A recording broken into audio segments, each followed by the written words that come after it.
갈라디아 2장 17절부터 21절, 3장 23절, 25절, 그리고 5장 1절. 오늘은 율법으로부터의 자유라는 제목을 가지고 이제 우리 핵심 3강 하겠습니다.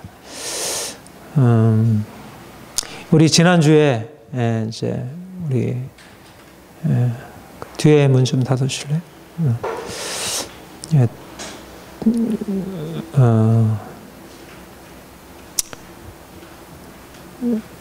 그러니까 우리가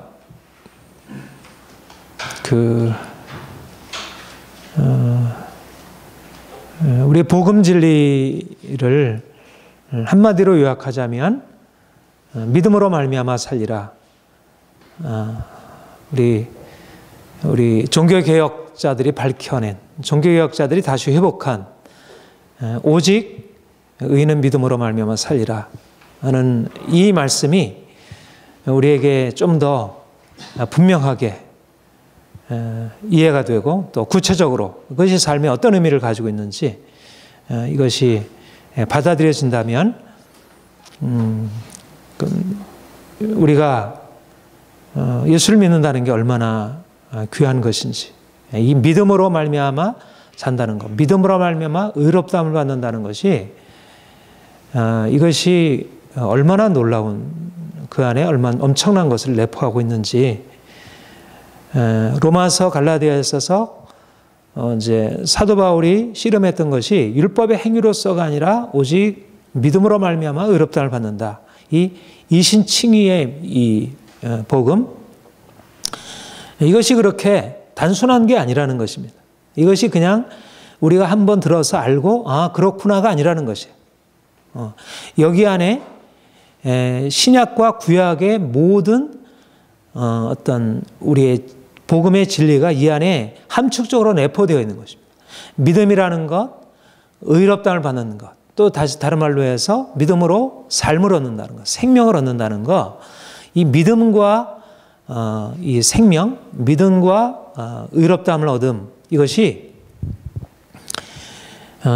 이게 우리 인생 전체를 해명해주는 열쇠이고, 이것은 단지 교리적인 진리가 아니라 이것은 우리의 삶의 진리이고, 우리가 삶이 결국 우리가 산다고 할 때 그 산다고 하는 말이 우리가 이 땅을 살아갈 때라는 우리가 이 땅에서 산다.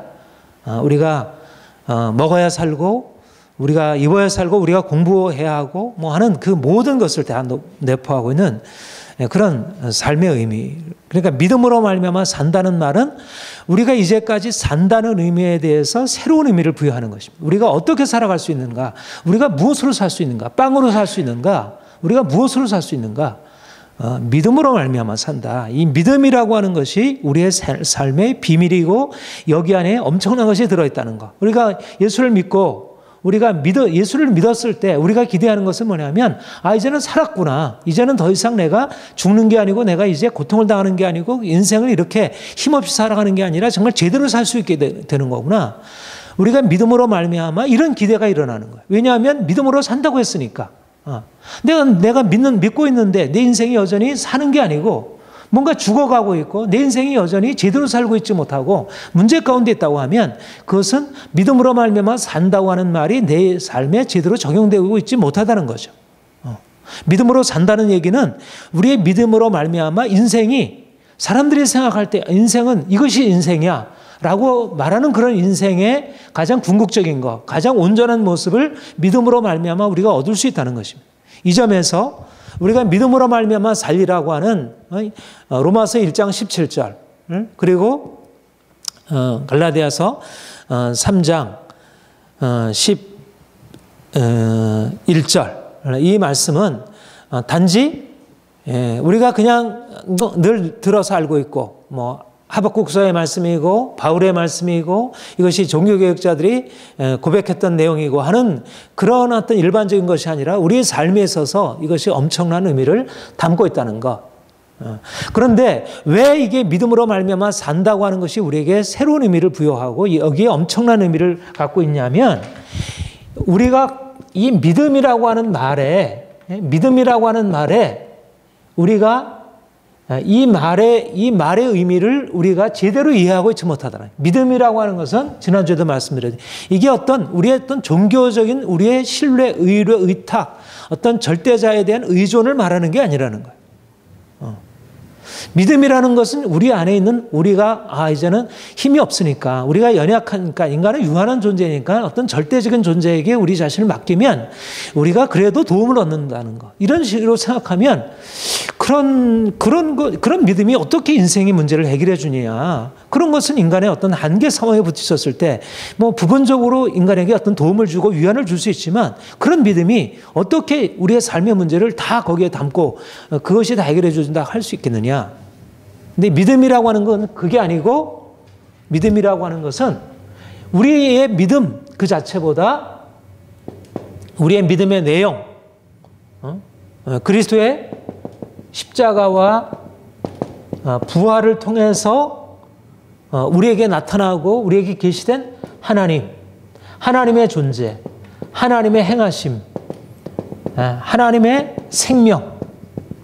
믿음이라고 하는 것이 왜 그렇게 우리에게 놀라운 의미로 다가오냐, 믿음으로 말미암아 산다고 하는 것이 왜 우리에게 실질적인 의미로 다가오냐면, 믿음이라고 하는 우리의 믿음의 내용은 예수께서 우리를 위해서 죽으셨다는 것, 그리고 그가 우리를 위해서 다시 살아나셨다는 것, 그리고 우리가 그리스도를 믿음으로 말미암아 하나님이라는 우리가 이제까지 알지 못했다는 전혀 새로운 차원, 전혀 놀라운 차원의 그분을 우리가 만나게 되고, 그분의 차원이 우리에게 알려지고 우리가 그분의 차원으로 들어가게 된다는 것, 이게 믿음이라는 것입니다. 그러니까 믿음이라고 하는 것은 우리가 처음 시간에 얘기한 대로, 우리가 지지난주에 말씀드린 대로, 믿음이라고 하는 것은 여기 안에 우리가 이제까지 갖지 못했던 새로운 차원이 우리에게 열려지면서 우리가 그것을 받아들이게 된다는 거예요. 그러니까 믿음이라고 하는 것은 이제까지 우리가 살고 있는 인생, 우리가 이제까지 부모의 생명을 받아서 이 땅에 태어나서 이 땅에 우리가 여러 가지로 인생을 살아오고 공부하고 많은 일하고 많은 사람들과 관계를 맺으면서 형성한 우리가 알고 있는 인생의 그런 개념과는 다른 차원의 것을 우리에게 열어주면서, 우리가 이제까지 알고 있었던 차원이 아닌 우리가 예수 그리스도가 십자가에 죽으시고 부활하셔서 영원한 생명으로 나타나시고, 이제는 그 생명의 주님이 우리 인생 안에 오셔서 그 생명을 우리에게 부으시고 우리가 그 생명 안에 살아가는 새로운 삶, 이게 바로 믿음으로 말미암아 살리라고 하는 의미가 된다는 것입니다. 그러니까 믿음으로 말미암아 산다고 하는 것은 그런 의미에서 우리가 이 땅에서 살아가는 삶에 대해서 말하고 있지만, 그것이 이 땅에 사는 삶이면서 우리가 이제까지 경험하지, 믿음이 아니라면, 우리가 예수를 믿음으로 받아들이고 영접한 것이 아니라면 전혀 생각할 수 없는 새로운 삶의 차원을 우리에게 열어주고, 그 삶으로 우리에게 실제적으로 그런 능력이 우리에게 부여되어서 그 인생을 살아가도록 만든다는 것입니다. 이것이 믿음으로 말미암아 살리라고 하는 의미가 되는 것이고, 그래서 우리가 예수를 믿는 그 믿음으로 말미암아 우리가 이제까지 살아온 인생에 새로운 비춰지면서, 우리는 이제까지의 삶이라고 하는 것은 죽음에 둘러싸여 있고 여러 가지 문제 가운데 둘러싸여 있고 어떤 한계에 부딪혀 있고, 그러니까 끊임없이 그런 한계를 우리가 어떻게 벗어날 것인가는 그런 고민을 우리가 씨름해야 하고, 이게 우리의 삶이잖아요. 삶이라고 하는 것은 그야말로 죽음과 함께 있는 것이잖아요. 그렇죠? 죽음을 향해서 나아가는 것이 삶이고, 그런데 믿음이라고 하는 것이 우리에게 말씀해 주는 삶, 믿음으로 말미암아 살리라고 하는 것은 예수 그리스도의 십자가 죽음을 통하여 우리를 그 영원한 생명으로, 우리를 죽음의 권세에서 이끌어 더 이상 죽음의 권세 아래 있는 그런 삶이 아닌 죽음의 권세를 깨뜨리고 나아가는 삶. 우리가 조금 전에도 찬양을 했지만, 거친 파도 우리를 향해 불어와서 우리를 위협하지만 그 거친 파도가 문제가 되지 않는 인생, 그 인생이 믿음으로 말미암아 우리에게 열려지게 된다는, 실제적으로 우리의 삶이 그러한 부활의 능력의 삶이 우리 가운데 부어지고 그것이 우리에게 나타나게 된다는 거, 이게 믿음으로 말미암아 살리라. 근데 그것이 믿음으로 말미암아 살리라고 하는 것이 예수를 믿는 그 순간에 우리에게 이미 그 생명이 부어지고 그 생명을 가지고 살다가 우리가 이 땅을 이 땅에서 여러 가지 많은 삶의 과정들, 삶의 평안한 형통함과 함께 여러 가지 삶의 고통과 문제들을 만날 때 그 삶 가운데, 겉으로 볼 때는 여전히 세상 사람들과 동일한 삶인데 그 삶 가운데서 주님의 생명이, 그 부활의 능력과 그 생명이 거기 한데 나타나는 그런 삶이 우리에게 주어진다는. 그러니까 믿음으로 말미암아 산다는 것은 그런 의미에서 우리가 이제까지 사는 삶에 대한 새로운 조명을 주는 것이고요. 그래서 우리가 믿음으로 살 때 우리가 이전에 살아왔던 삶과는 전혀 다른 차원의 삶을 살고 질이 다른 것입니다. 질적으로 다른 삶.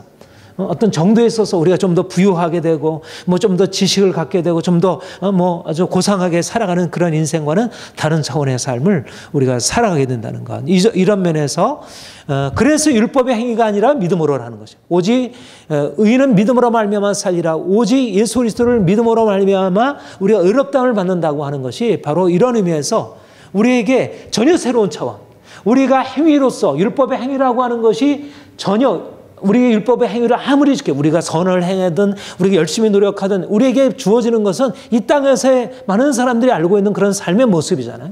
삶에서 좀 더 나을 수도 있고 존경을 받을 수도 있고 뭔가 성취할 수도 있고, 그러나 그 삶이 아무리 도덕적인 삶이라도 아무리 성실한 어떤 노력을 갖춘 삶이라고 하더라도 그것이 우리에게 이 차원을 열어주는 게 아니잖아. 하나님이 하늘에서 그 영원한 영광을 가지고 계시고 그분이 이 땅에 오셔서 우리를 그 영원한 영광으로 이끌어 가시는 그것을 우리에게 전혀 보여주지 못하고, 이 땅에서 아무리 우리가 성공적인 삶이라 할지라도 아무리 고상한 삶이라 할지라도 그 삶이라고 하는 것은 여전히 풀의 꽃과 같이 지나가는 인생으로 머무는 것인데, 이제 우리가 믿음으로 말미암아 새로운 세계가 우리에게 열려지게 되고, 그래서 믿음으로 말미암아 이 땅에서 살아가는 동안 전혀 이 세상에서 삶과는 다른 차원의 인생을 살아가도록 우리에게 만드셨다는 것, 그것이 현재적으로 우리에게 주어졌다는 것. 이런 면에서 우리가 의인은 믿음으로 말미암아 살리라고 하는 것을, 이거는 우리에게 엄청난, 그러니까 우리가 날마다 여기에 근거해서 살아가는 것입니다.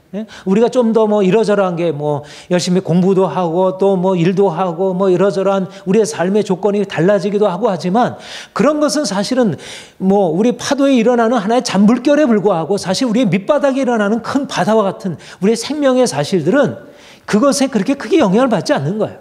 실제적으로 우리의 삶에 일어나는 것은 믿음으로 말미암아 살리라고 하는 그 생명 자체이지, 그것이 우리의 삶에 나타나는 증거들, 우리가 조금 뭐 더 우리가 건강하게 되고 우리의 마음이 평안하게 되고 뭐 삶의 문제들이 해결되고 하는 것은 그 믿음으로 말미암아 살리라고 하는 것의 본질을 다 보여주지 못한다는 거예요. 근데 많은 사람들이 믿음으로 말미암아 살리라고 하는 의미를 어디서 생각하냐면 자꾸 현실적인 어떤 그 증거들에서, 내가 믿었더니 뭐 삶에서 이런 회복이 있고 아주 건강하게 되었고 내 삶에 이런 평안이 주어졌고 뭐 관계가 회복되고, 이것을 믿음으로 말미암아 살리라고 하는 삶의 의미로 두고 있으니까 실제적으로 뭔가 그런 게 없으면 이게 뭔가 아닌가 싶고, 그런 면에서 자꾸 뒤로 후퇴하려고 하고. 믿음으로 말미암아 살리라고 하는 것의 의미가 바로 이 믿음이라는 의미, 그리고 이 믿음을 가졌을 때 이 믿음이 우리에게, 이 믿음이라고 하는 것은 그야말로 여기 안에 우리의 믿음의 내용이 그대로 현실화되는 것입니다. 이게 실현이 되는 거예요. 믿음은, 살리라고 하는 것은 믿음 안에 내포되어 있는 것이 실현이 되는 것입니다. 바로 여기 안에 우리가 믿고 고백하는 것이 예수님의 생명인 거예요. 예수님은 영원한 생명으로 우리에게 오셨다는 거, 그에게만 영원한 생명이 있다는 사실을 우리가 믿고 고백을 했는데, 그 믿음으로 고백했던 것이 우리에게 실현이 되어서 우리가 이 땅에 사는 동안 그 엄청난 생명의 사실들이 우리에게 경험이 되는 거예요. 이게 삶이라고 하는 게 이게 놀라운 거죠. 우리가 보통 인생이 알고 경험하고 그렇게 이게 너무너무 좋아, 많은 사람들이 그렇게 기뻐하고 축하하는 그런 차원의 생명이 아니라는 거예요. 근데 그런 또 차원의 생명 안에 또 그 빛을 나타내기도 하고, 그러니까 우리가 믿음으로 말미암아 살리라고 하는 요 믿음의 의미와 살리라고 하는 이 생명의 의미가 우리가 이해가 되면, 우리가 예수를 믿는다는 것이 정말 얼마나 놀라운 것인지, 우리가 이 땅에 뭐 많은 일들이 있고 우리가 많은 것 가운데 우리가 참여하고 하지만 우리가 예수를 믿는다는 것만큼 우리에게 엄청난 의미를 가지고 있는 게 없다는 거예요. 그러니까 날마다 우리가 일을 하든 우리가 공부를 하든 사람들과 만나서 무슨 일을 하든 간에 우리에게 필요한 것은 믿음으로 말미암아 살리라고 하는 이 의미를 붙들고 이 의미가 나타나도록 우리 인생을 거기에 초점을 맞추는 거죠. 결국 우리의 모든 것은 결국 믿음의 문제이고 결국 믿음으로 말미암는 삶의 문제인 거예요. 모든 것은 다 거기에 포함되어 있는 거예요. 만약 그런데 거기에 포함되어 있지 않는 무엇인가가 생긴다고 하면 그게 문제가 되는 거예요. 결국 우리가 왜 예수를 믿음으로 말미암아 우리가 믿음으로 살아가고 있는데 왜 문제가 되냐면 이게 전부인데 이게 예수를 우리가 만난 뒤에 율법의 행위가 아니라 더 이상 율법의 행위가 아니라 믿음으로 말미암아 살리라고 하는 이 전혀 다른 믿음으로 말미암는 이 생명이라고 하는 이 사실이 우리의 전부인데 결국 이것 외에 다른 것들이 추가되어서 마치 이런 것들과 이게 나란히 공존하고 이것이 협력하고 이 양자가 서로 타협을 이룰 수 있어야 하는 것처럼 이렇게 생각하기 때문에 오직 믿음이고 오직 그 생명인데 그러니까 모든 것은 여기에 내포되어야 한다는 거예요. 우리가 이제 이번 주부터 심리학에 대해서 공부하고 또 교육에 대해서 여러 가지 공부하지만 사실은 심리학에 대해서 공부하는 것도 결국 이 의미를 더 풍성하게 만들려고 하는 것이고 우리가 교육에 대해서 루소의 에밀에 대해서 공부하는 것은 루소가 말한 이 땅에서 삶에 대한 단순히 그 차원이 아니라 우리가 예수를 믿음으로 말미암아 산다고 하는 의미가 구체적으로 어떻게 나타나는가 이 생명이라는 게 과연 무엇인가 그게 우리가 그냥 예수를 믿음으로 말미암아 산다는 게 그냥 어떤 종교적인 어떤 영적인 차원의 것이 아니라 구체적인 우리 이 땅의 삶과 어떻게 연관되는가 하는 부분에 있어서 이걸 다루려고 하는 것이고 이게 별개가 아니라 그러니까 믿음으로 말미암아 살리라고 하는 것이 우리의 전부인 것이죠. 그러니까 우리가 교회에 나와서 함께 이렇게 말씀을 듣고 교제하는 것도 믿음으로 말미암아 살리라의 의미고 우리가 가정에서 자녀들을 양육하고 돌아보는 것도 믿음으로 말미암아 살리라의 의미고 우리가 직장에 나가서 일하고 행하는 모든 것도 우리가 인생을 즐기는 모든 것도 믿음으로 말미암아 살리라고 하는 의미를 그 안에 담고 있을 때 비로소 그것이 진정으로 우리의 삶에 풍성한 것이 되고 거기에 엄청난 생명 역사가 나타나는 것이라 이렇게 말할 수 있다는 것이 그런 차원으로 우리가 오직 믿음으로 살리라는 것을 더 분명하게 이해하고 이것이 이제 삶에 적용되어야 하리라 이렇게 보여집니다. 오늘 우리가 다루려고 하는 것이 이제 율법으로부터의 자유인데 믿음으로 말미암아 살리라고 하는 의미가 이렇게 이해가 되면서 우리 지난주에 결국은 율법의 행위로서 의롭다를 받지 못한다고 하는 율법의 행위로서가 아니라고 하는 율법의 행위에 대한 어떤 소극적인 그리고 비판적인 생각의 출현은 어디냐면 율법의 행위 자체에 대한 회의가 아닌 것입니다. 내가 율법의 행위를 해보니까 이게 이렇게 안 되더라가 아닌 거예요. 물론 율법의 행위에는 정말 한계가 있었던 거예요. 이스라엘 백성들의 역사적인 경험을 통해서 율법의 행위는 정말 한계가 있었던 거예요. 그러나 이스라엘 백성들의 그 역사적인 경험을 통한 한계 때문에 율법의 행위가 아니고 믿음이라고 그렇게 말할 수 없어요. 왜냐하면 당시의 유대인들은 결국 그렇게 생각을 안 했으니까 율법의 행위가 문제가 있지만 그래도 가장 최선의 대안으로 여겨졌던 거예요. 그런데 어떻게 사도 바울에게서는 율법의 행위가 아니라 오직 믿음이냐 오직 예수를 믿는 믿음이냐고 했던 것은 그가 예수를 만나고 나니까 믿음으로 말미암아 예수를 믿음으로 말미암아 경험되는 그 생명이 이전에 자기가 율법의 행위를 붙들고 경험했던 것과는 전혀 다른 차원이 드러났다는 것입니다. 그러니까 중요한 것은 믿음으로 말미암아 살리라고 하는 이 엄청난 교배, 이 다메섹에서의 체험, 그리고 다메섹 이후에서 그 인생에서 계속되어서 경험되었던 예수를 믿음으로 말미암아 그가 경험하는 그 엄청난 생명의 의미가 그에게 너무나 분명해지면서 율법의 행위로 그가 얻었던 것, 이제까지 얻었고 지금 많은 사람들이 율법의 행위로 얻고 있는 것을 바라볼 때 그거는 하잘것없고 보잘것없는 것이라는 게 너무 명백해져 버린 거예요. 그러니까 이제는 예수 그리스도를 우리가 믿는다고 하는 것은 결국 이 엄청난 대조, 예수를 믿음으로 말미암아 우리에게 주어지는 이 엄청난 은혜와 그 이전에 가지고 있었던 아무리 귀한 것이라도 그것이 율법이었던 그것이 어떤 학문이었던 철학이었던 과학이었던 인생의 어떤 성취고 성공이었던 어떤 것이든 간에 그것이 비교할 수 없는 차원의 것이라는 것. 이 예수를 믿음으로 말미암아 우리 인생에 주어지는 이 엄청난 것을 어떤 것도 가져올 수 없다는 것. 이런 의미에서 이제 우리가 예수를 만나게 되었을 때 예수를 믿음으로 말미암아 그분과 관계를 시작하면서부터 우리가 이제까지 우리에게 나름대로 가치가 있고 의미 있었던 것에 대한 근본적인 새로운 인식, 재인식이 일어난 것입니다. 그러니까 이제까지 우리가 붙들고 있었던 우리 인생에 의미를 주었던 그런 인생이 그것이 이제는 다른 의미로 이제까지 여기 이것이 너무 놀라워. 그리고 내가 이것 없이는. 그러니까 그게 인생의 모든 것이에요. 거기 안에 내가 거하며 사는 거예요. 율법이라고 하는 것이 내가 인생의 거주처인 거예요. 그것을 떠나서는 인생은 죽음이고, 그것은 인생의 기본적인 빛이고 방향이고, 거기에 모든 것이 다 달려있는 것이 그것이 율법이었던 거예요. 율법을 행한다는 것은 곧 하나님을 만나는 것이고, 그 안에서 행한다는 것은 인생을 안전하게 한다는 것이고, 가정이 튼튼하고, 그리고 사회가 보다 건강하게 되고, 그리고 이것은 모든 삶에 있어서 분명한 증거들을 가지고 있는 것이었다.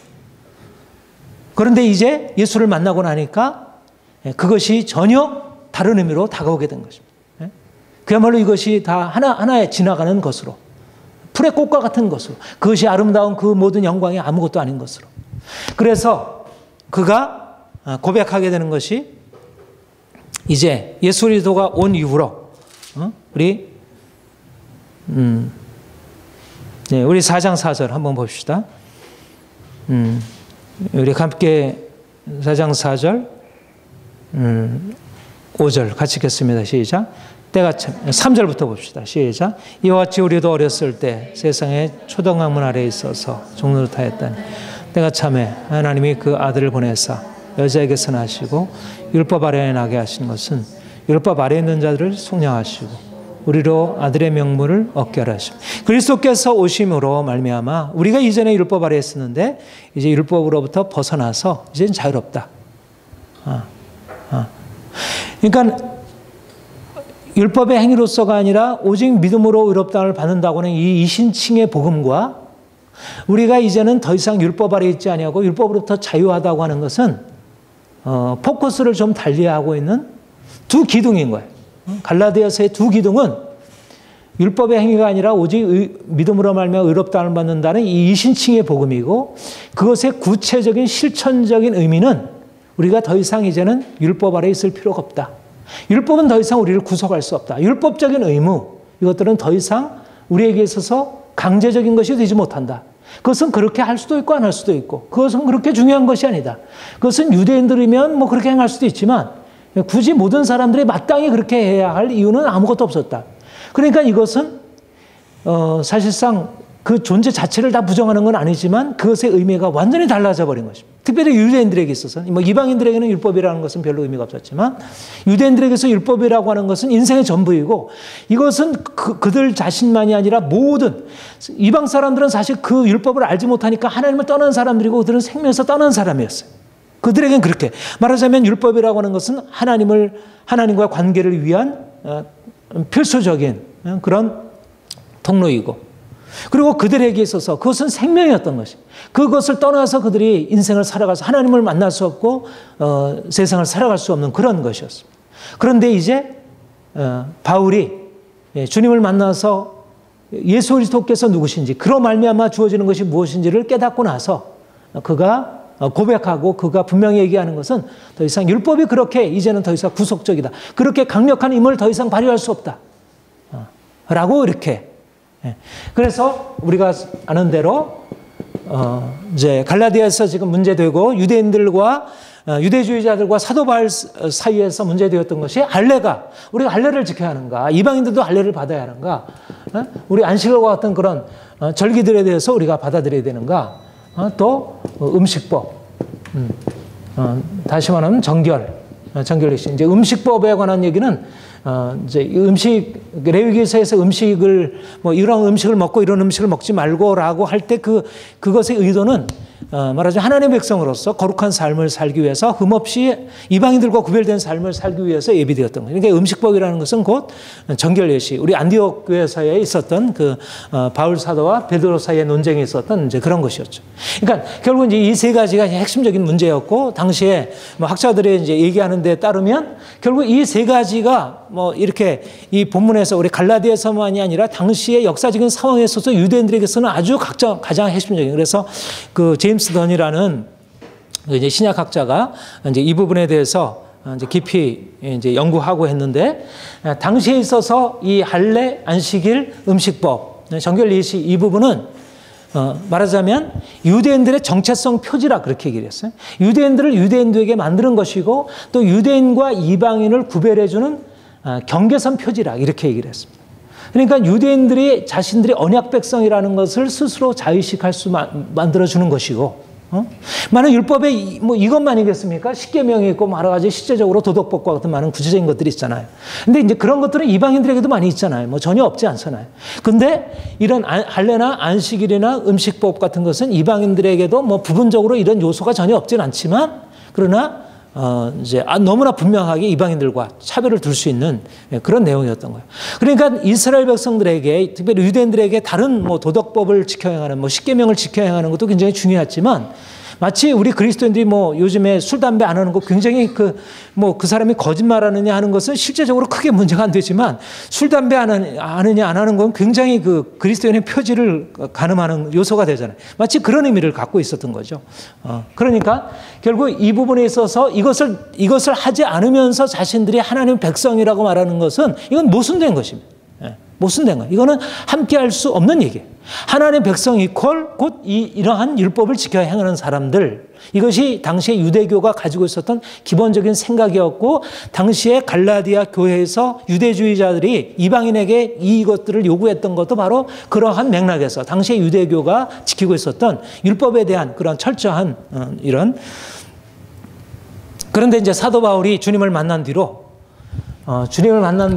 이것으로 대표되는, 이것은 단지 이것만이 아니라 이것이 바로 모세, 그러니까 사도 바울에 있어서 이것은 당시의 유대교인들도 그렇게 생각했어요. 당시 이것을 지키는 것은 단지 이것만을 지켜낸 것이 아니라 이것으로 대표되는 모세 율법, 하나님이 주신 모세 율법을 지켜 행하는 것으로 그렇게 이해된 것이었고, 사도 바울도 그렇게 이해를 한 것입니다. 단지 이것만이 아니라 모세 율법 전체에 대해서 새로운 의미를 그가 다메섹 도상에서 주님을 만나고, 주님의 그 부활하신 주님을 만나고 나서 이것을 보니까 이 모든 행위들, 더 나아가서 모세 율법 전체가 이제 더 이상 그리스도인들에게는 그런 구속적인 것이 되지 못하다는 것입니다. 그것을 내가 지켜 행하느냐 지켜 행하지 않느냐 하는 것은 내가 그리스도인으로서 하나님 앞에 서느냐 서지 않느냐에서 전혀 상관이 없는, 그러니까 그것에 대해서 전적으로 자유로운 이제 그러니까 주님이 오셨다는 것이 바로 이런 행위에 대해서 전혀 다른 의미를 주게 된 것으로, 이전에 그리스도께서 오시기 전에 나름대로 이것들은 이런 할례든 안식이라든 이 음식법은 이게 왜 의미가 없었겠어요? 의미가 없는 것을 하나님이 명하시지 않았을 거 아니에요. 뭐 레위기, 그 신명기 이런 곳에서 율법을 명할 때, 할례나 안식일이나 이런 정결 예식을 지켜 행하려 할 때 하나님의 의도는 명백하게 그들이 정말 하나님의 백성으로서 하나님을 경외하고 하나님의 백성으로 이방인과 다르게 우상 숭배를 금하고 그들이 정결한 삶을 살아가기 위한 그러한 하나의 울타리로서 그것을 허락한 것이잖아요. 그러니까 이스라엘 백성들에게 있어서 이것은 정말 하나님을 섬기는 데 있어서 아주 반드시 필수적인 것이야. 그런데 왜 이것이 예수 그리스도가 오신 이후에 더 이상 이 할례와 안식일이나 율법, 정결 예식 같은 율법이나 모세 율법들이 왜 이것이 더 이상 그렇게 동일한 의미를 가질 수 없다고 그렇게 말하게 된 것입니까? 왜냐하면 그리스도께서 오셔서 이 모든 것들을 다 이루었기 때문에. 이것은 사실 그리스도가 오시기 전까지는 마치 이것이 하나님께로 나아가는 직접적인 통로가 될 수 있다고 생각했는데, 그리스도가 오신 이후에 보니까 사실상 이것은 그런 통로가 될 수 없었다는 것입니다. 단지 그렇게 되도록 간접적으로 뒤에서 이제 그런 것을 간접적으로 비춰주었던 것이고, 그를 하나님과의 앞으로 만남을 위해서 이런 인생을 살아가도록 간접적인 것으로 보여준 것이었던 거예요. 어린아이 단계에서. 근데 이제 예수께서 오셔서 우리를 실질적으로 죄에서 자유케 하시고 우리에게 진정한 안식을 주시고, 그리고 예수 그리스도 안에서 진정한 할례를 받는 이 모든 것의 의미가, 이것은 말하자면 육체적인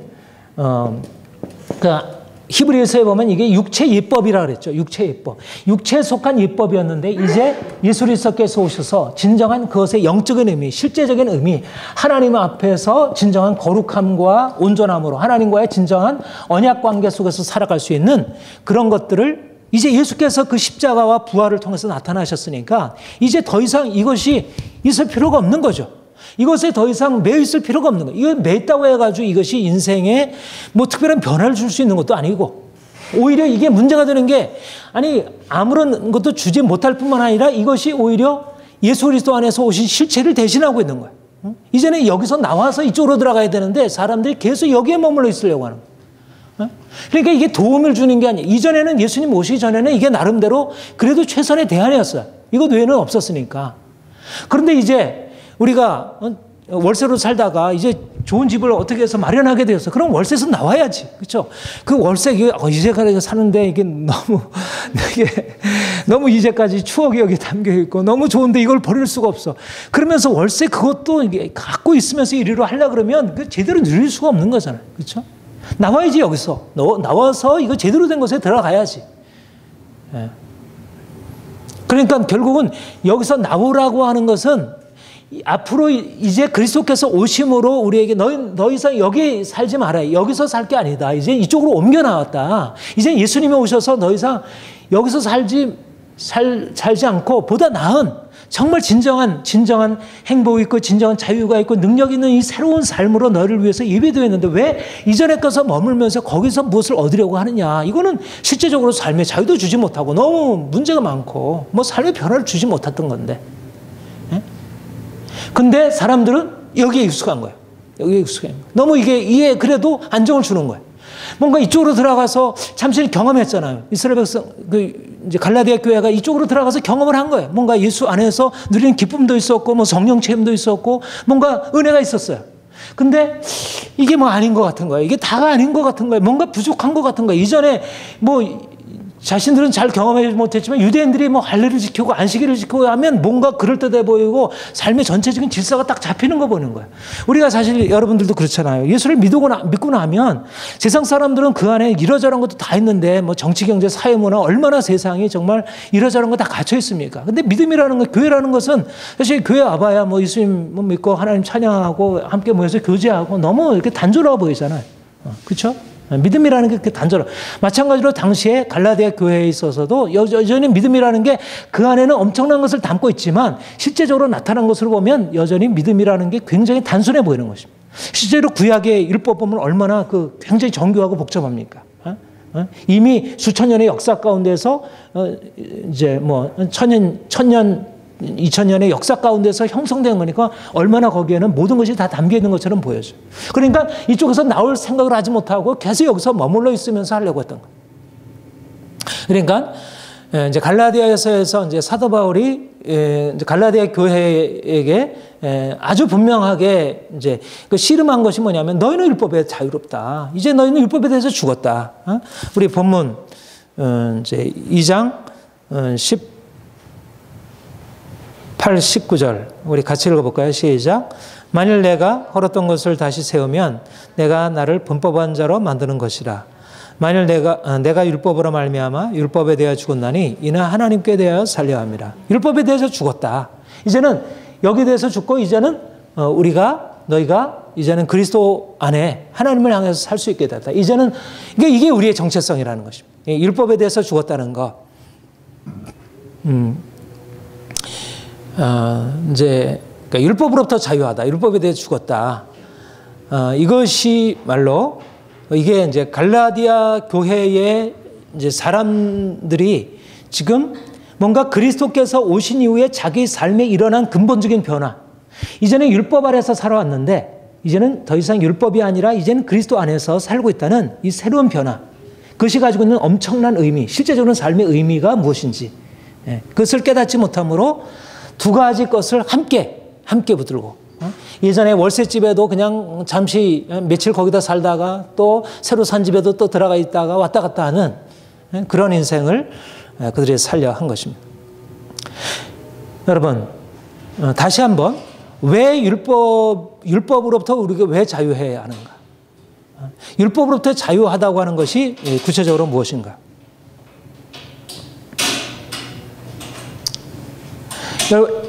율법이 가지고 있는 목적이 뭐죠? 그러니까 중요한 것은 이렇게 생각하면 돼요.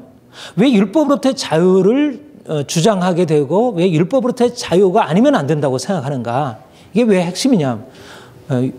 율법의 목적이 뭡니까? 하나님이 이스라엘 백성, 그러니까 율법으로부터의 자유는 율법 자체가 요구하는 것이라는 거예요. 좀 역설적인 말이잖아요. 율법으로부터 자유가 어떻게 율법이 요구하는 것이겠습니까? 율법은 율법을 계속 지켜 행할 것을 요구할 것처럼 여기잖아. 근데 율법으로부터 자유가 율법을 요구했다는 거예요. 왜 그러냐면 율법의 목적이 뭐죠? 율법의 목적은 소임사님, 율법의 목적이 뭐예요? 구별된 삶. 하나님과의 언약을 지켜 행하는 것. 그러니까 율법의 목적은 이스라엘 백성들이 하나님과의 언약 가운데 들어가서 그들이 언약에 따라 하나님의 말씀, 하나님의 규범, 하나님 뜻에 따라 삶으로써 약속된 그런 축복을 누리는 거잖아요. 이거 율법의 목적이죠. 너희가 이 명령대로 행하면 살리라. 그러니까 행하면 살리라는 거예요. 이것이 율법의 목적. 그래서 그들은 열심히 율법을 지켰어요. 할례를 지키고 안식일을 지키고 음식법을 지켜 행하고. 근데 그러면서 또 다른 여러 가지 독법, 십계명을 지키고 노력을 했죠.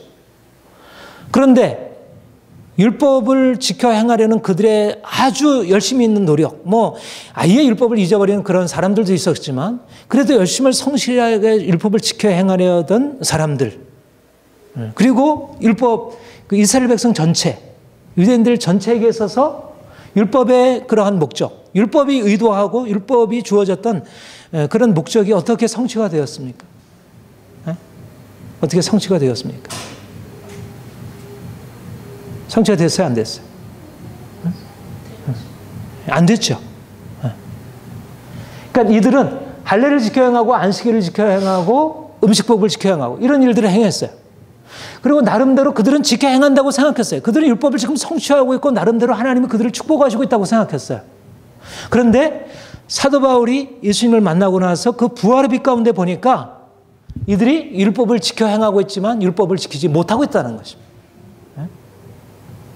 결정적인 사실은 뭐냐면 왜 율법의 행위가 아니냐면 그들이 안식일을 지켜 행하고 그들은 누구보다도 성실하게 이것을 행했어요. 그렇게 하려고 했어요. 그들이 할례를 그렇게 강조했던 이유는 할례를 행해야 하고 그리고 안식일을 지켜야 하고 이거를 마치 우리가 지금은 안 그렇죠. 우리 지금은 안 그렇지만 한 20년, 30년 전만 해도 우리 한국교회에서 우리 주일 성수하는 것과 내가 그리스도인으로서 어떤 나의 정체성을 지키고 거룩하게 지켜 행하는 것을 분리해서 생각할 수 있었나요? 거의 그렇지 못했죠. 20, 30년 전에는 그렇지가 못했던 거예요. 그러니까는 내가 정말 하나님을 사랑하는 사람이면 내가 주일 성수는 어떻게든지, 저도 어렸을 때 욕을 넣으면서 그렇게 이제 주일 성수하려고 했던 거예요. 그러니까 당시 사람들은 이것을 정말 지켜 행하려고 그렇게 성실하게 경건하게 살려고 했던 거예요.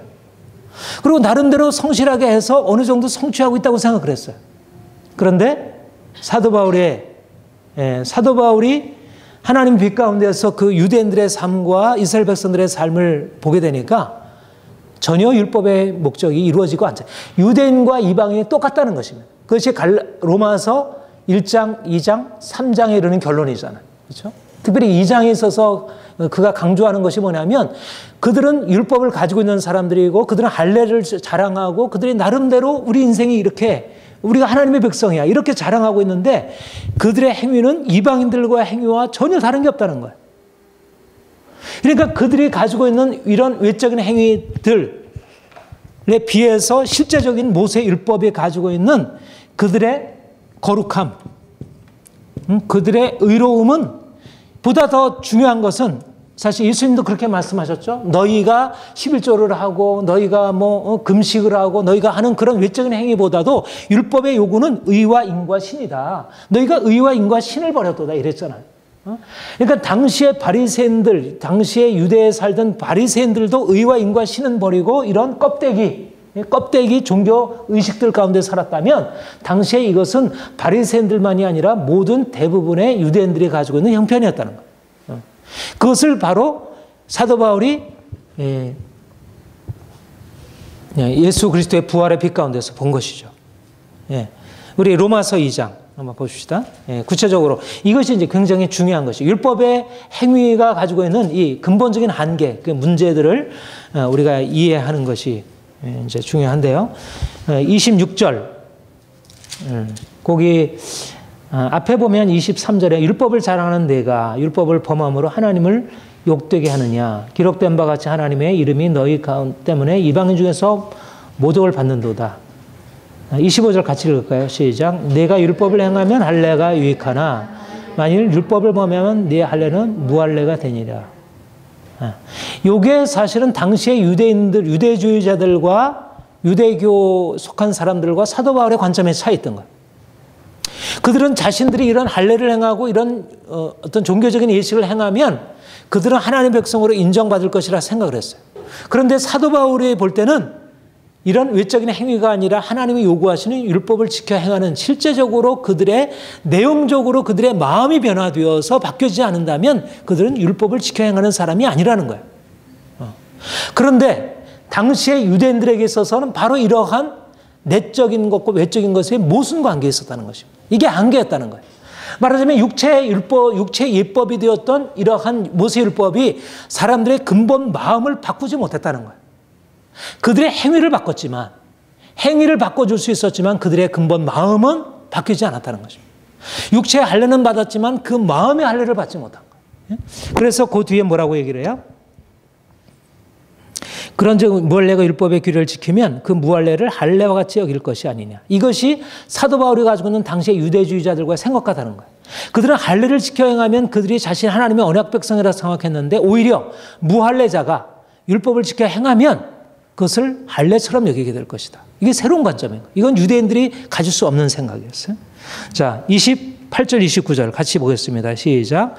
무릇 표면적 유대인이 유대인이 아니요 포면적 육신의 할례가 할례가 아니라 오직 이면적 유대인이 유대인이며 할례는 마음에 할지니 영에 있고 율법 조문에 있지 아니하는 것이라. 그 칭찬이 사람에게서 아니요 다만 하나님에게서라. 예, 여기에 근본적인 바울의 새로운 관점이 등장한 것입니다. 할례가 두 가지 할례가, 유대인들이 당시에 유대인들이 생각했고 또 갈라디아 교회의 유대주의자들이 생각했던 것은 이 할례뿐이었어요. 이 모세율법에 명한 이 할례가 전부였어요. 이 할례를 지켜 행하면 그들은 하나님의 백성으로서 온전하게 되는 것이고 이 할례를 지켜 행하지 않으면 결격 사유가 있는 거예요. 뭔가 부족한 거예요. 그러니까 어떻게든지 할례를 지켜 행함으로써 그들의 온전함에 이르렀어야 돼요. 그런데 사도 바울이 볼 때 할례나 안식일의 이런 율법의 행위들은 사실상 하나의 껍데기이고 이면 표면적 유대인이고 표면적 할례일 뿐이고 실제적으로 그들의 마음을 바꾸지 못한 것입니다. 이면적 할례, 이면적 유대인, 마음의 할례, 영의 할례. 이제 예수께서 오셔서 하신 것이 뭐냐면 이제 우리의 마음의 할례를 행하게 하신 것입니다. 할례를. 그러니까 이제 근본적으로 이전에 가지고 있었던 율법의 행위에 속해 있었던 사람들이 가지고 있는 것은 이제 이런 육체의 할례를 붙들고 있으면 그들이 온전케 되리라 생각하고 믿음에다가 육체의 할례를 거기다 덧붙여서 그들의 온전함을 이루려 했는데 오히려 그렇게 하는 것은 결코 거룩함과 의에 이르지 못했다는 거예요.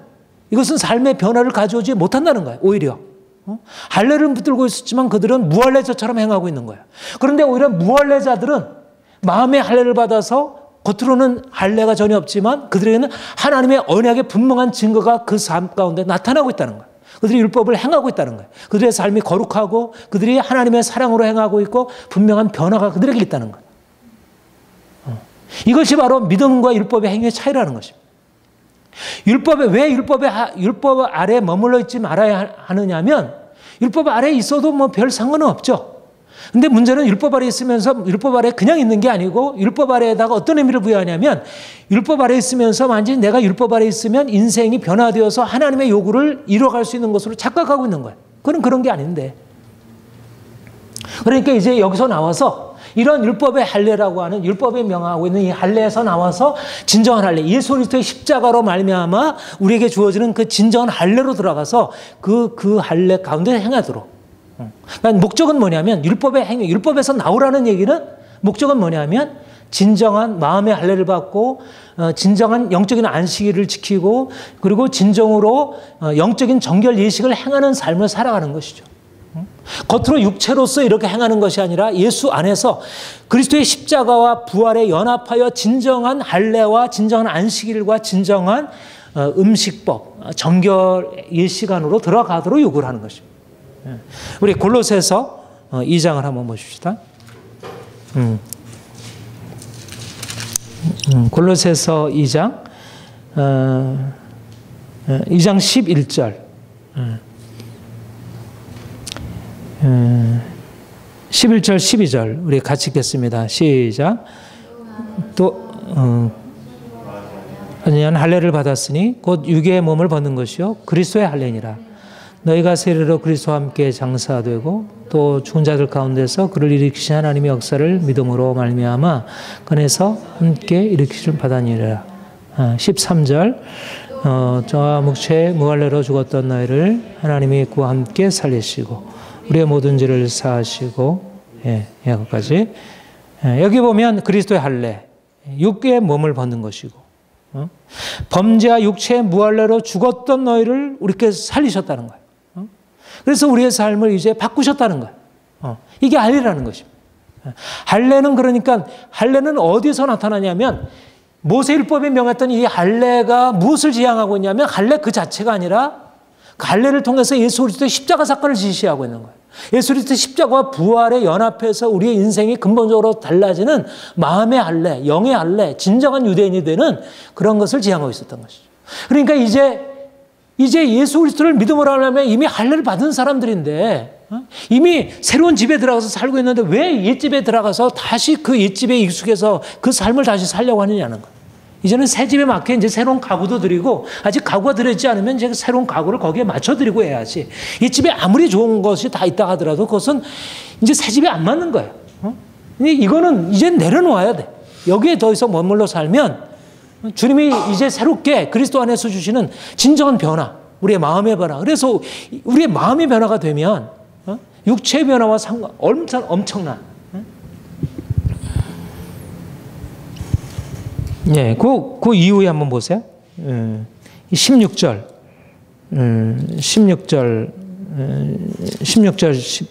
17절 같이 읽겠습니다. 시작. 그러므로 먹고 마시는 것과 절기나 초하례나 안식일을 이유로 누구든지 너희를 비판하지 못하게 하라. 이것들은 장래일의 그림자이나 몸은 그리스도의 것이니라. 그 다음에 20절 읽겠습니다. 너희가 세상의 초등학문에서 그리스도와 함께 죽었거든 어찌하여 세상에 사는 것 같이 규례에 순종하느냐. 예. 그러니까 여전히 똑같은 얘기죠. 갈라디아서에 아주 비슷한 얘기잖아요. 그들이 여전히 할례, 안식일, 음식법 이런 것에 다 지금 다 비슷한 골로새서의 문제도 약간 좀 맥락은 조금 다르긴 하지만 이제 영재주의적인 그런 것과 연관되는 것이긴 하지만 다 할례, 안식일, 음식법과 같은 것에 여전히 이제는 거기서 나와서 이제는 죽어야 된다는. 그러니까 이것에 대해서 이것을 더 이상 하지 않는 것, 여기에 대해서 죽는 것과 그리스도 안에서 할례를 받고 이제는 진정한 삶으로 들어가는 것이 같이 있다는 거예요. 그러니까 율법으로부터 자유케 되는 것은 단지 이제 이렇게 생각하면 안 돼요. 아, 율법이 너무 거치장스러우니까 이게 뭐 이렇게 한다 그래가지고 우리의 삶을 무슨 주겠어. 이렇게 거치장스러운 문제가 아니고 이제 목적은 어디냐면 이제는 이 목적이 여기서 성취가 되었기 때문에 만약 이 성취가 안 된 상태에서 이걸 금하게 되면 뭐 그거는 더 못하게 될 수 있는 거죠. 중요한 것은 이제 예수 그리스도 안에서 함께 십자가에 못 박혀 죽고 이제는 다시 새로운 삶이 이제는 마음의 할례를 받아서 이제는 새로운 인생이 전개되기 시작했다는 거예요. 그런 의미에서 그러니까 율법으로부터의 자유를 이제 요구하는 것입니다. 로마서 7장 6절 한번 봅시다. 로마서 7장 6절.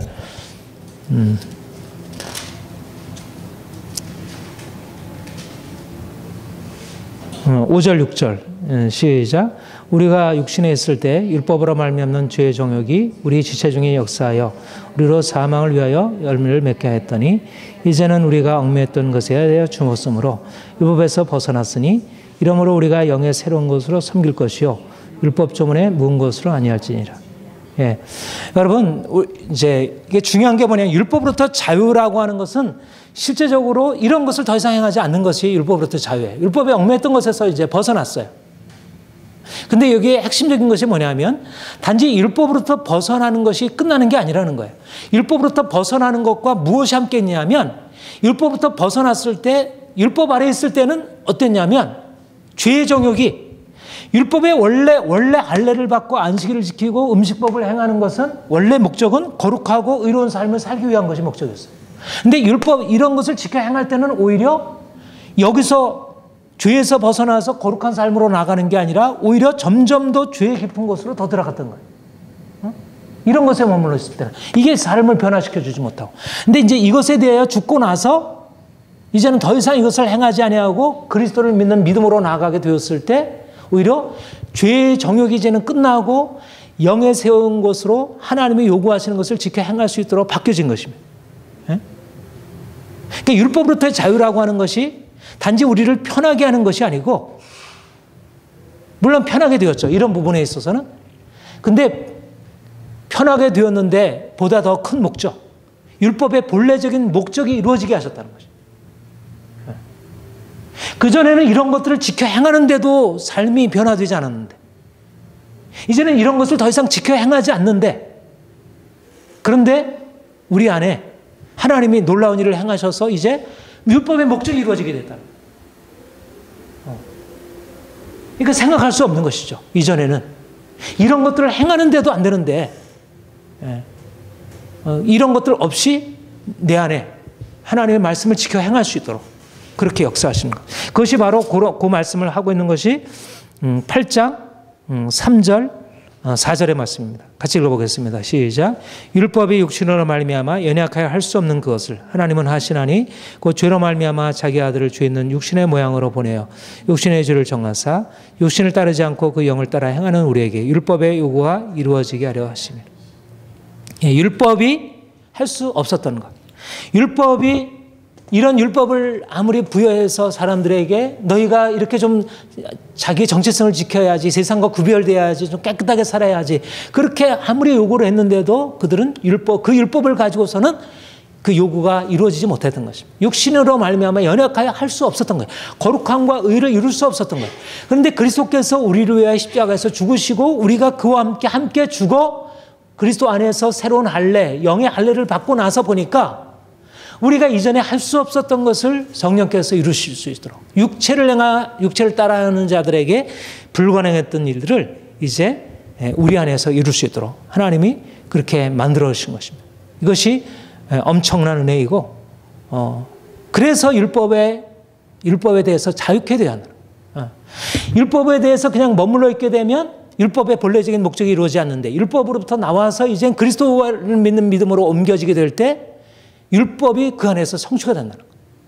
율법이 폐기되는 게 아니라, 율법의 행위를 내려놨을 때 율법이 폐기되는 게 아니라 오히려 율법의 행위를 내려놓고 나니까 율법의 본래적인 목적이 성취되는 그러한 역설이 이루어지게 되는 것입니다. 이것이 그리스도인의 비밀이고, 이게 엄청나. 그러니까 종교개혁 이후에 율법적인 캐톨릭보다 종교개혁 이후에 엄청난 사회의 변화가 일어나. 왜냐하면 마음의 변화가 생기니까. 그래서 민주주의가 일어나게 되고, 지금은 이제 세속화되었지만, 그런 근본적인 새로운 기초가 놓일 수 있었던 것입니다. 저는 이런 의미에서 우리가 율법으로부터 이제까지 우리가 머물러 있었던 이 율법으로부터 자유케 되어서 우리가 이제는 그러니까 우리가 그리스도를 믿는 믿음과 율법으로부터 자유케 되는 것은 같이 가는 거라는 것입니다. 내가 예수를 믿는 믿음으로 나아가면서 여전히 율법 아래 있게 되면, 그러면 늘 믿음으로 말미암아 주어지는 진정한 생명력, 우리가 죽고 예수 안에서 다시 사는 것이 아니고 계속적으로 그 행위가 가지고 있는 그 부족함, 율법의 행위로 할 수 없었다고 하는 그 실패와 한계 안에 늘 머물러 있을 수밖에 없는 거예요. 그러니까 주님이 요구하는 것은 이제 율법부터 나와라. 율법부터 나와서 이제는 믿음으로 들어와라. 그래야 살게 된다. 그래야 변화가 있게 된다. 이것은 그냥 우리를 편하게 하고자 하는 것이 아니라 우리에게 진정으로 엄청난 변화를 가져오기 위해서.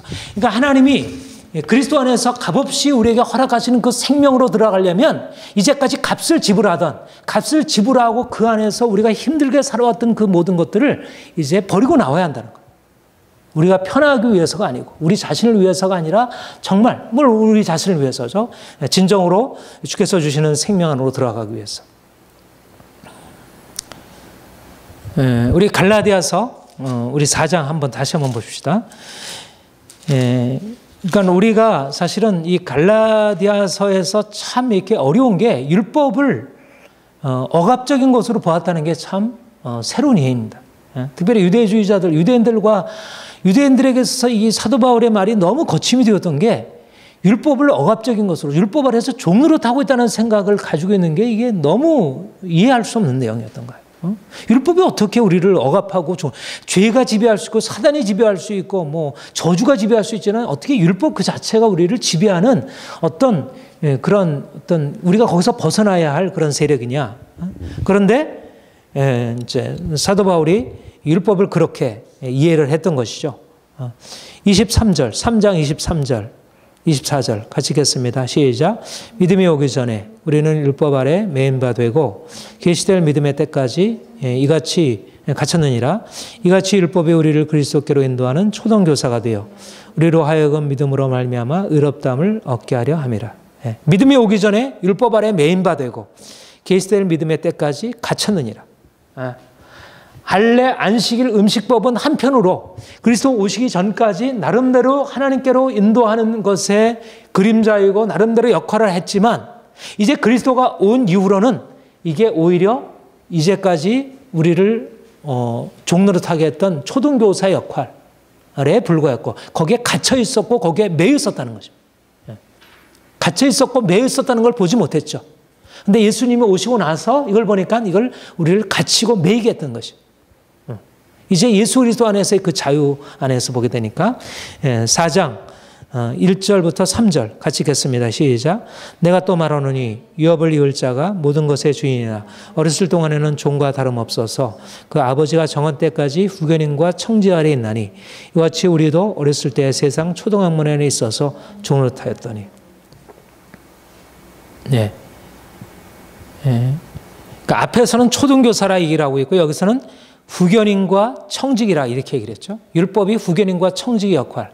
그러니까 율법이 초등교사라는 말도 그렇고 후견인과 청직의 역할이라는 걸도 그렇고 완전히 뭐 그렇게 원수는 아니잖아요. 원수 아래 종노릇하는 건 아니고 나름대로 그 안에 일정한 역할을 가지고 있는 거예요. 그러나 이것은 한계를 가지고 있는 것이고 아무튼 그 안에 종처럼 지내왔던 것입니다. 그런데 이제가 그리스도께서 오심으로 말미암아 거기서 벗어나게 되었다는 것. 이것이 이제 그 그리스도인들에게 주는 율법에 대한 어떤 새로운 이해이고 이제 우리가 예수 안에서 그런 율법으로부터의 자유의 삶을 살아가고 있는 것입니다. 이제 시간이 많이 돼서 이제 뭐 이 부분에 대해서 좀 그냥 간단하게 좀 얘기를 하겠습니다. 우리가 이제 이거를 우리가 어떻게 적용할 수 있느냐면요. 우리가 전에도 이제 이 부분을 그렇게 설명을 했었는데 율법으로부터의 자유라는 것이 우리 현재적으로는 사실 우리는 이제 이런 율법이 아니잖아요. 그렇죠? 더 이상 이런 율법 아래 있지 않잖아요. 그런데 이제 사도 바울이 요 갈라디아 4장에서 얘기하는 것처럼 이방인들도 이미 율법 아래 있었다는 그렇게 얘기를 하고 있어요. 이방인들도 유대인만이 아니라 그러니까 이방인들도 나름대로 그들이 가지고 있는 종교적인, 문화적인, 정치적인, 사회적인 율법 아래에 있었던 것이에요. 그렇죠? 이것을 하고 이것을 하지 말고. 그들도 일종의 뭐 할례와 비슷한 예식, 안식일과 비슷한 예식, 이것도 유사한 예식들이 있는 거죠. 과거에 종교들 안에 있었고. 우리들도 예를 들면 유교적인 그런 율법들도 아주 율법이고. 그러니까 나름대로 이런 모든 것들이 우리의 삶에 어떤 질서를 부여하는 역할을 했던 거예요. 그런데 우리가 예수님을 만나기 전까지는 마치 유대인들에게서 할례나 안식일이나 음식법이 절대적인 율법으로 기능했었다면 이제 예수님을 만나고 난 이후로는 우리가 이제까지 우리의 삶에 이제까지 우리를 삶을 이끌어왔던 그런 모든 율법에 대해서 새로운 의미가 부여된다는 거예요. 이것이 여러분 사실 율법으로부터 자유라고 하는 것은 우리 그리스도인들의 신앙생활에 있어서 엄청난 큰 의미를 가지고 있는데 우리에게 있어서 율법이 무엇을 의미하느냐? 우리 이방인들인 지금 21세기를 살아가는 우리에게 이 율법이 어떤 것을 의미하냐? 율법으로부터 자유라고 하는 것을 어떤 것을 의미하느냐? 이게 중요하잖아. 사실 우리는 안식일을 지켜야 하는 거 아니고 우리가 뭐 음식법에 대해서 뭐 씨름하는 거 없고 그렇다면 우리가 율법으로부터 자유하게 율법 행위가 아니고 율법으로부터 자유하면서 그리스도를 믿는 믿음으로 들어가야 되는데 우리가 자유해야 할 율법 행위는 무엇이냐? 이것은 종교적, 도덕적, 사회적, 정치적. 율법이라고 하는 것은 일종의 권위, 질서 이런 것입니다. 그러니까 우리는 사실은 이 사회, 우리가 과거의 사회도 그렇고 현대 사회도 일정한 종교적, 도덕적, 사회적, 문화적, 정치적 그런 질서 그리고 질서를 이끌어가는 그 권위가 있잖아. 사람들은 다 이 아래에서 살고 있는 거야. 이런 어떤 문화적인 어떤 권위 아래, 사회적인 권위 아래에서 살고 있는 거야. 그리고 사람들은 이것을 넘어서 보지 못해요. 그러니까 예를 들면 우리가 보통 사람들에게서 이 국가의 권위라고 하는 것은 뭐 절대적이진 않지만 사람들의 삶에서 거의 중심적인 역할을 하잖아요. 그런데 우리가 예수님을 만나고 나서 우리가 예수 안에서 이제 이런 권위로부터 이제는 벗어날 수 있게 되었다. 이것은 나름대로 역할을 하고 있어요. 뭐 이런 것들이 우리에게 완전히 사라지진 않죠. 우리가 이 땅에 사는 동안 여전히 살아가고 있지만 문화적인 대로 나름대로 의미하고 있지만 우리에게서는 어떤 것이 변화가 되었냐면 이것보다 다른 권위가 우리에게 부여진 거예요. 이것은 이제 우리가 이전에는 그 밑에 있어서 우리가 이 밑에 있었던 거예요. 우리의 자리가 이 밑에서 율법, 종교적이고 도덕적이고 사회적이고 이런 권위가 우리를 다스리고 있었다. 이 밑에 살아 있었는데 우리가 이제 예수를 만나서 이쪽 영역으로 옮겨지고 나니까 더 이상 이러한 율법적인 권위 이런 것들 이 사회적이고 문화적인 이 권위들이 우리를 향해서 더 이상 절대적으로 명령할 수 없는 것이 되어버린 거예요. 우리 그리스도인들에게서 우리가 그리스도와 함께 죽고 다시 살게 되었을 때 왜냐하면 우리는 그리스도 안에서 이것보다 나은 체제로 들어갔기 때문에 우리가 만약 이것보다 못한 것에 그냥 머물러 있으면 예를 들면 과거에 권위적인 그 질서가 있었는데 지금 민주적인 질서로 바뀌잖아요. 근데 과거의 권위적인 질서는 나름대로 효용이 있었죠. 근데 지금 민주화로 되면서 과거의 권위적인 질서보다 우리의 민주적인 질서가 낫다고 생각하니까 사람들이 여기서 벗어날 수 있잖아요. 그렇죠?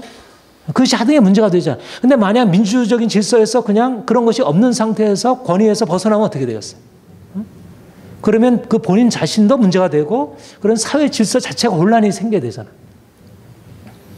그런데 우리는 이제 예수 안에서 이제까지 우리가 살아갔던 이 삶의 전체적인 모든 질서, 그것이 어떠한 질서든지 간에 종교든지 그것이 문화적이든지 그것이 어떤 모든 질서가 유교적인 것이든지 그것이 오늘날의 어떤 민주적인 것이든지 어떤 질서든지 간에 이 모든 것들이 이제 그리스도 안에서 새로운 의미로 전에 사람들은 다 그 밑에서 이렇게 살아가고 있다면 이제는 예수를 우리가 만난 뒤로 더 이상 거기에 대해서 그렇게 절대적인 것으로 보지 못해. 이제는 그것을 상대화시키게 되고 그것에 대해서 이제는 일어서서 우리가 자기의 생각을 주장할 수 있고 이제는 그것에 대해서 비판할 수 있고 거기에 대해서 문제를 제기할 수 있게 되는 것입니다. 여러분 과거의 봉건적인 체제에서 어떻게 현대 자유주의 체제가 생겨났을까? 가능하게 되었을까? 뭐 여러 가지 이유가 있겠지만 가장 근본적인 것은 루터의 종교개혁이었던 것이죠. 루터의 종교개혁이 로마 교황이라는 절대적인 그 하나님의 권위를 가지고 있었던 그 권력이었어요. 모든 사람들은 정치까지도 사실 그 아래에 봉속하고 있었어요. 그런데 루터가 그것을 넘어서는 그보다 절대적인 하나님을 만난 것입니다. 예수 그리스도 안에서. 하나님의 권위 안으로 들어간 거예요. 하나님의 권위로 들어가니까 그가 그 강력한 이제까지 천년을 지배해왔던 그런 강력한 세상, 물론 여러 가지 위협을 받았죠. 많이 이제 그 질서가 많이 흐트러지고 하는 어떤 공격을 받아서 이게 휘청휘청 되고 있었어요. 뭐 그런 상황에서 한 것은 사실이지만 그러나 그것은 엄청난 권세였어요. 엄청난 권위였고. 그런데 어떻게 그것이 무너질 수 있었을까? 루터가 보름스 회의에서 내가 여기 섰습니다. 그러니까는 그 강력한 권위 앞에서 마치 예수님께서 그 빌라도 앞의 법정 앞에서 담대하게 서서 나는 하나님의 권위 아래 있다. 위에서부터 하나님께서 주신 권위가 아니라면 네가 나를 해할 수 없다. 그런 어떤 강력한 말하자면 예수 그리스도는 로마의 권세 위에 있었잖아요. 그렇죠? 그가 십자가에 죽으셨지만 그 로마의 권세 위에서 서 있던 것입니다. 왜냐하면 그는 그 영원한 하나님, 그 절대적인 하나님 밑에 있었기 때문에. 마찬가지로 루터도 그 강력한 천년을 지배해온 그 종교적인 오히려 정치적인 것보다 더 위에 있잖아요. 당시의 상황 속에서는 교황의 권위라고 하는 것은 왕보다 더 높은 권위였어요. 가장 최고의 권위, 하나님의 권위를 가지고 있는 그 권위를 대항할 수 있었던 것입니다. 물론 루터나 칼뱅은 다 정치적인 권위를 존중했어요. 뭐 제후나 어떤. 그러나 그들이 그렇게 할 수 있었던 것이 뭐냐면 예수 그리스도를 만나고 나니까 모든 이 땅의 권위가 다 상대화되어집니다. 더 이상 이것이 절대적인 것으로 나름대로 그 안에 의미가 있지만 그것이 더 이상 의미가 없게 된, 이제 하나님 안에서 그것을 상대화할 수 있도록, 이것이 바로 우리가 예수 안에서 누리게 되는 현실적인 자유인 거예요. 저는 요즘에 이제 그 정치, 뭐 루소, 뭐 로크, 뭐 이제 현대의 어떤 뭐 이런 어떤 정치 사상 또 경제 사상들에 대해서 이제 이렇게 공부를 하면서 느끼게 되는 것은 이게 참 그리스도이냐말로 이 시대를 향해서, 오늘날 이 시대는 더 이상 어떤 절대적인 권위가 존재하지 않는 시대가 점점 되어가고 있잖아요. 그런데도 여전히 현실적으로 부한자, 권력자가 존재하고 있어요. 많은 사람들이 그 안에 자기의 어떤 현실적인 이유 때문에 그 안에 복종하고 살아가고 있는 질서, 그 안에서. 그런데 우리 그리스도인들은 이것에 대해서 예수 그리스도와 함께 죽고 다시 살 때 우리가 어디에 서게 되냐면, 우리의 자리는 어디냐면 세상에 속한 자들이 아니라 이제는 세상을 넘어서서 그리스도와 함께 연합하여 그 위에 있는 자가 되는 것입니다. 예수님이 그러하고 루터가 그러했듯이. 그래서 세상 권세를 두려워하지 아니하고 정치적인 권세든 종교적인 권세든 그런 부한자들이든 어떤 저들도 그들을 감히 넘어뜨릴 수 없었던 것이죠. 초대교회가 그랬기 때문에 십자가에 못 박, 그들이 그 고통, 그 고난 가운데서 그들의 신앙을 지킬 수 있었던 것이고, 종교개혁자들이 감히 맞서서 그렇게 대항할 수 있었고, 수많은 사람들이 순교할 수 있었고, 이것이 바로 그리스도 안에서 주어진 세상에 대해 죽고 율법에 대해서 죽은 사람들이 율법에 대해서 죽고, 그러니까 율법이 더 이상 그들을 지배할 수 없었던 거예요. 율법의 모든 권세가 이제 그들을 더 이상 어떻게 할 수 없는 그런 것으로 그들이 바뀌어진 것이죠. 나는 오늘날 우리 그리스도인들에게 이러한 자유, 세상에 대해서 자유라고 하는 것은 강력한 권세를 의미하는 것입니다. 자유라고 하는 권세를 의미해요. 그렇죠? 우리가 자유인이라는, 우리가 종이라고 하는 것은 권세 아래에 있는 거잖아요. 자유롭지 못하다는 것은 권세가 없다는 것입니다. 그렇죠? 권위가 없고 힘이 없다는 거예요. 근데 자유롭다고 하는 것은 내가 오늘날 이제 그 민주주의라고 하는 것이 개인에게 자유가 주어지잖아요. 일반 시민들에게 자유가 주어지잖아요. 자유라고 하는 것은 권세를 가지고 있다는 얘기고 힘을 가지고 있다는 거예요.